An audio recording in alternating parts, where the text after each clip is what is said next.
Reka nongera abagumbire mu izina ry'umwami wacu Yesu Kristo. Murakoze cyane nkuko zirutse ndabivuga, ndanezerewe cyane kubana namwe muri kino gitondo. Ari kubavukanyi wacu sindi umusitsi, Yesu abahezagire cyane. Hamwe n'ibyo rero ndumwe mu barongozi bo mu ishengero ryanyu ryacu ryaha mu Gitaramuka. Yesu abahezagire cyane. Kabiri ku mazina nitwa Ntahondi Louis, ariko benshi nabonye batanzi, bakuze n'abakiri bato bamwe ntibanzi. Ku mazina rero nitwa Ntahondi Louis, nijewe tugiye kumara umwanya kuriko turasangira amajambo y'Imana kugira ngo atubere imfashanyo mu rugendo rwacu bwana wetu asizwe. Reka rero tudatevye ndabasabe mwakire Bibiliya zanyu turabe amajambo y'Imana dusanga mu cete ca kabiri Pawulo yandikiye Timoteyo igice ca kabiri murongo wa 11. Niyo majambo tugiye kumara umwanya tuganiye. Simbona Bibiliya ndazibona n'abakeye kwa zifise cete ca kabiri ca Timoteyo kabiri ku murongo wa 11 na 12 na 13.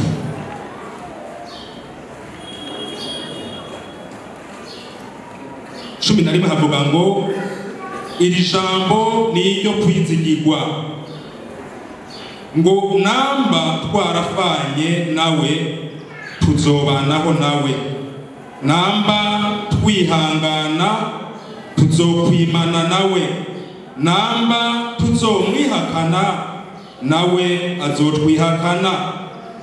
13 naho tutoba abizigirwa we ahora ari umwizigirwa kuko adashobora guhindagurika. Amen. Amajambo naya n'amajambo make mugabo meza, n'amajambo makeya mugabo meza. Intumbero y'aya majambo nukuvuga tuyabona ari amajambo ari hagati y'abantu babiri, Pawulo na Timoteyo. Imana rero igomba gutegura Timoteyo ikoreseze umusumba wayo Pawulo. Yesu aduhezagire cyane.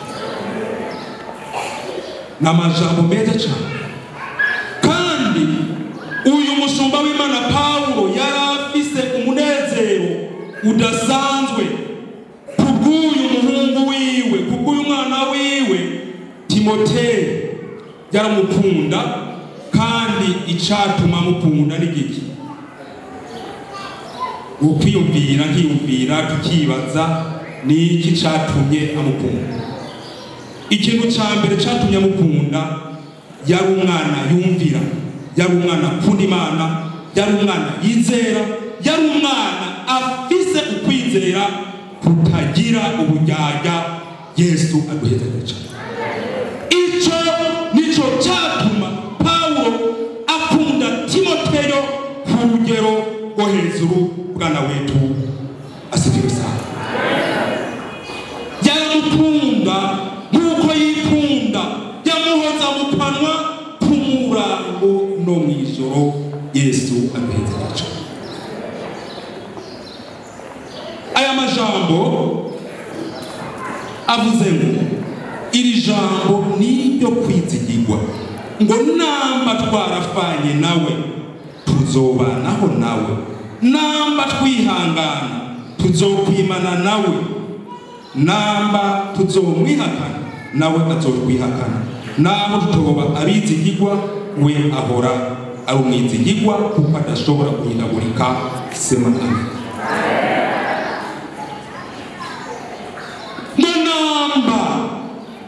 Yarafanye nawe, yarafanye nawe, twarafanye nawe tuzozuranwa nawe kandi tuzobana nawe. Namba twihangana, nimba wihangana, nimba twihangana, tuzokwimana nawe, tuzoganzanya nawe, mwana wetu asigisa. Ijambo gufana nawe. Paulo yariko arategura Timoteyo, yariko aramutegura kugira ngo arusirize gutera intambwe.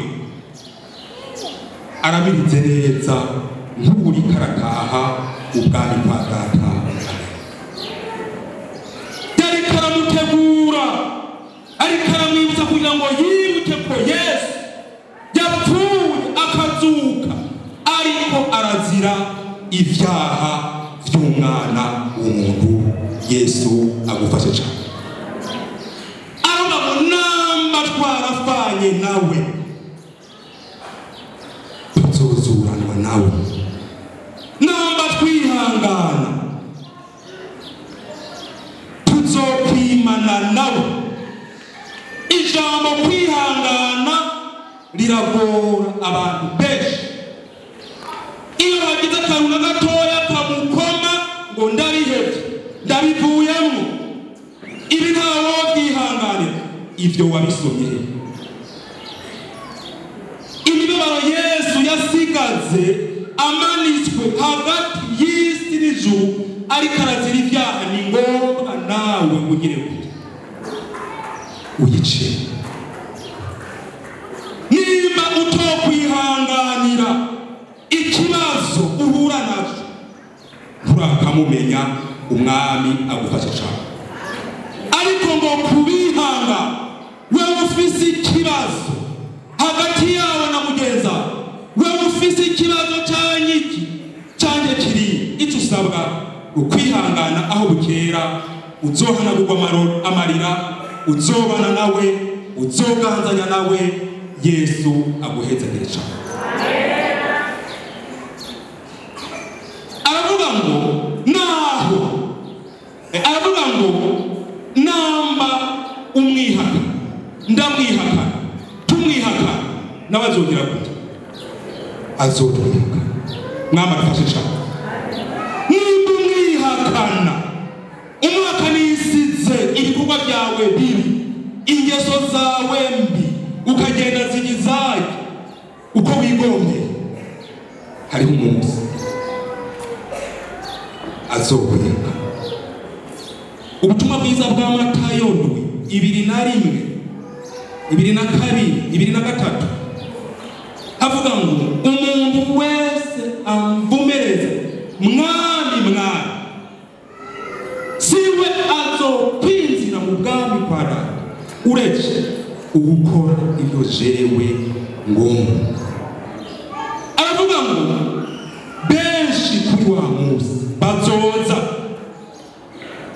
bambwire ngo mwami, ntitwasenga abadayimoni mu izina, ntitwavugishwa nawe mu izina, ntitwakora ibitangaza byinshi mu izina. Aravuga ngo niho nzoba nzinziburira ngo mviraho n'abakora izira sindabazi, mviraho mwabakora ibizira sindabazi. None rero muri kino gitondo aya majambo n'ayabo, kandi ntumbere nukugira ngo aya majambo agutegure, aya majambo nugira ngo agutegure, agusire ku rugero rwiza rwariko bariko barataha mu bwami kwa Data. Yesu akumfasirije cyane. Hano rero kuri murongo uhereza 13 havuga ngo naho tutoba abizigirwa, we ahora ari umwizigirwa kuko adashobora guhindagurika. Bwana wetu asifiwe sana.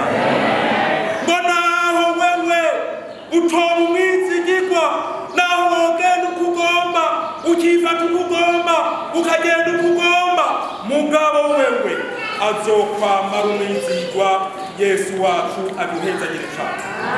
N'aya majambo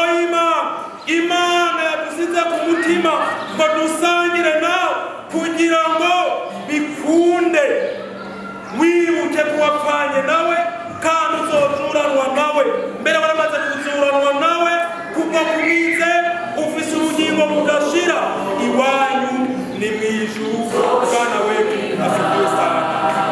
Mana data wa twese turagushimiye turagukengurukiye muri kino gitondo c'umugisha igitondo c'amahoro kuri twebwe tugize amahirwe tugize amanyeme meza yo kuba imbere yawe uriko turumva amajambo amajambo y'umugisha amajambo adasanzwe amajambo atwibukize ingene ukwiye gupfana nawe webuze tuzuranwe nawe nawe tutoba bizigirwa weho umwizigirwa kandi namba twihakana ikindi uzotwihakana yezagira ijambo ryawe ritubere umugisha ritubere impemburo rigira aho rituvanye n'aho rimusikanye ngo twaze ni satani n'umwanzi w'ibyiza niwatwibagiza ibyiza wadukoreye niwatwibagiza ko waducunguye niwatwibagiza ko twapfuye ku byaha tugapfana nawe nakoze Mana yera majambo yahezagire ishengero ihezagire mu izina rya Yesu Kristo mwanya wose turimo uwuhezagire kandi usigaye imbere uwubemwo jambo ryawe riri imbere urihezagire mu izina rya Yesu Kristo bikoreka byose bikoreke mu bugombe bwa urwasa niwamwisha satani n'abadayimoni abo turabafashe miri mu izina rya Yesu Kristo turahaye kandi ubugombe bwa bukorane nawe mu izina rya Yesu Kristo tuze kuvana hano umugisha n'intsinzi idasanzwe mu izina rya Yesu Kristo uzogukoze turagushimiye turakugerukiye izina ryawe rihabwe icyubahiro kandi risigwe hejuru reka tugusabe muri ibyo bikeya ibyinshi twizigi wawe mu izina ry'umwami wacu Yesu Kristo.